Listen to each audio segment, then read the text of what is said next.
له ازبکستانه د وارداتي برېښنا مزي بیرته وتړل شول. په سلامونه مو هرکلی کوم. د افغانستان د برېښنا شرکت چارواکي وایي چې افغانستان ته د ازبکستان د وارداتي برېښنا پرې شوي مزي بیرته تړلي او د برېښنا د نشتوالي ستونزه حل شوې ده. دا مزي پرون په ازبکستان کې د سخت طوفان له کبله پرې شوي وو. د برېښنا شرکت چارواکي وایي چې اوس په کابل او نورو هغو ولایتونو کې د برېښنا ستونزه بیرته حل شوې چې ازبکستان برېښنا څخه برخمن وو.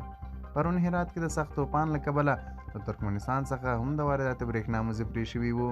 د افغانستان شاوخوا 80 سلنه برېښنا له ګاونډیو هیوادونو څخه برابریږي. د نړیوالې ټولنې له 100 کلن حضور او زرګونه میلیارډو ډالرو لګښتونو سره سره د برېښنا په تولید پانګونه نه ده شوې. د افغانستان پرېمانه اوبه له 16 لسیزو راهیسې په وړیا ډول ایران او پاکستان ته روانې دي.